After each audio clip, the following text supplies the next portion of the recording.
नन्हे कृष्ण के कारनामे बहुत ही अद्भुत और रोचक हैं। जब भगवान श्री कृष्ण छोटे थे, तब उन्होंने अनेक लीलाएं कीं, जिन्हें बाल लीलाएं कहा जाता है। यहाँ कुछ प्रमुख कारनामे दिए जा रहे हैं। 1. मक्खन चोरी की लीला। कृष्ण को मक्खन बहुत प्रिय था। वे गोपियों के घरों में जाकर मटकी फोड़ देते और मक्खन अपने मित्रों के साथ बांटकर खाते। कभी कभी ग्वालबालों को, बंदरों को भी खिलाते। 2.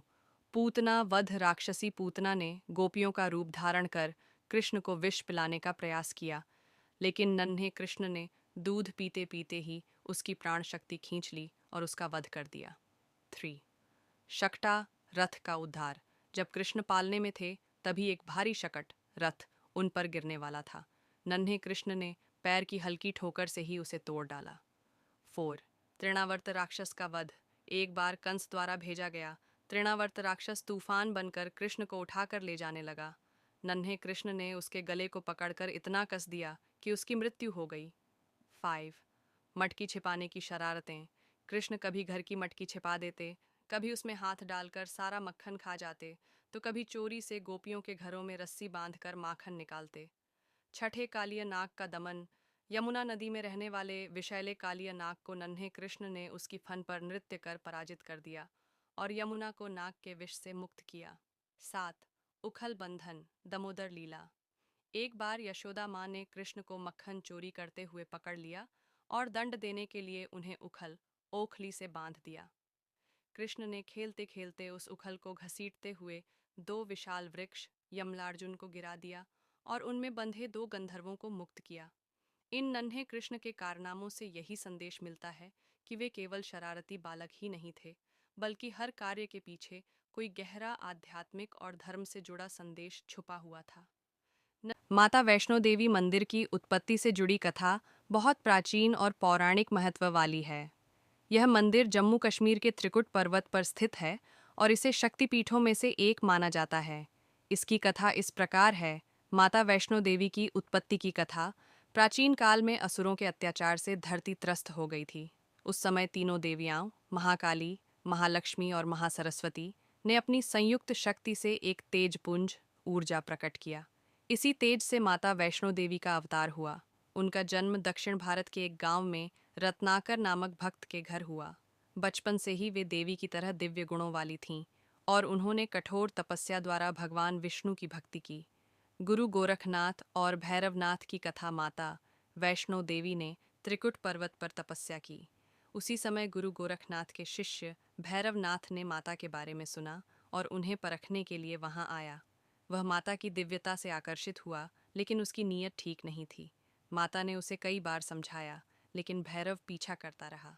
अंततः माता ने अपनी शक्ति से त्रिकुट पर्वत में 9 किलोमीटर लंबी गुफा बनाई और उसमें प्रवेश किया। भैरव भी पीछे पीछे पहुंचा। माता ने वहां महाकाली का रूप धारण कर उसका वध कर दिया। मरते समय भैरव ने क्षमा मांगी। माता ने उसे मोक्ष प्रदान किया और कहा कि जो भी भक्त माता के दर्शन करेगा, वह भैरव बाबा के दर्शन भी करेगा। यही कारण है कि आज भी वैष्णो देवी यात्रा भैरव मंदिर के दर्शन के बिना पूर्ण नहीं मानी जाती। गुफा और पिंडियाँ। माता के मंदिर में 3 पिंडियाँ प्राकृतिक शिलारूप हैं, जिन्हें महाकाली, महालक्ष्मी, वैष्णो देवी, महासरस्वती के रूप में पूजा जाता है। वीडियो पसंद आया तो चैनल को लाइक सब्सक्राइब करिए। Thank you.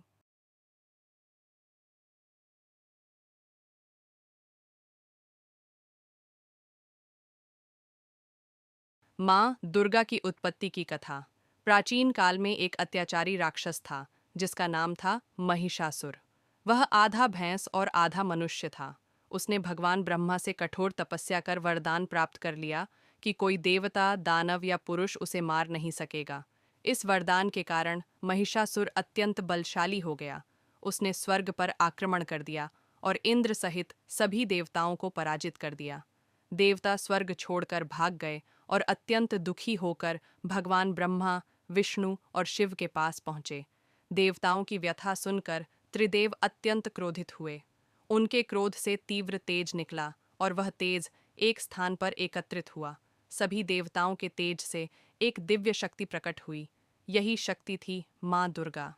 माँ दुर्गा का स्वरूप, उनका मुख भगवान शिव के तेज से बना, केश यमराज के तेज से, भुजाएं विष्णु के तेज से, वक्षस्थल चंद्रमा के तेज से और पांव ब्रह्मा के तेज से बने।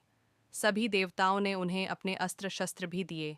शिव ने त्रिशूल दिया, विष्णु ने चक्र, इंद्र ने वज्र, वरुण ने शंख, अग्नि ने शक्ति। महिषासुर का वध। मां दुर्गा अपनी सिंह वाहिनी रूप में युद्ध भूमि में पहुंची। उन्होंने महिषासुर के साथ 9 दिनों तक घोर युद्ध किया। 10वें दिन मां दुर्गा ने महिषासुर का वध कर दिया। इस दिन को ही विजयादशमी, दशहरा के रूप में मनाया जाता है। संदेश। मां दुर्गा की उत्पत्ति यह दर्शाती है कि जब भी अधर्म बढ़ता है और धर्म संकट में आता है, तब शक्ति का अवतार होता है। मां दुर्गा नारी शक्ति का प्रतीक हैं। वह प्रेम और ममता की देवी हैं, लेकिन जब समय आए तो दुष्टों का संहार करने वाली भी हैं। रावण का परिचय। रावण लंका का राजा था और दशानन 10 सिर वाला कहलाता था। वह महर्षि पुलस्त्य के पौत्र और विश्रवा मुनि के पुत्र थे। उसकी माता का नाम कैकेसी था। रावण की विशेषताएं।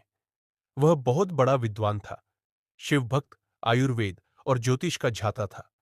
उसने ब्रह्मा से वरदान प्राप्त किए थे कि कोई देवता, राक्षस, गंधर्व या यक्ष उसे नहीं मार सकता। उसने शिवजी को प्रसन्न कर त्रिशूल और चंद्रहास तलवार प्राप्त की थी।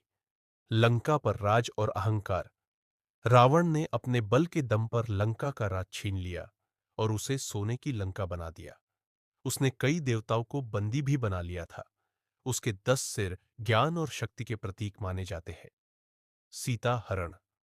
राम की पत्नी सीता को रावण ने धोखे से हर लिया था।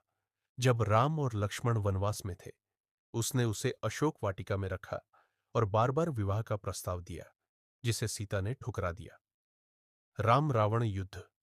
राम ने हनुमान, सुग्रीव और विभीषण, रावण का भाई, की मदद से लंका पर चढ़ाई की। लंबा युद्ध हुआ और अंत में भगवान राम ने ब्रह्मास्त्र से रावण का वध किया। रावण की मृत्यु के बाद रावण की मृत्यु के बाद विभीषण को लंका का राजा बनाया गया।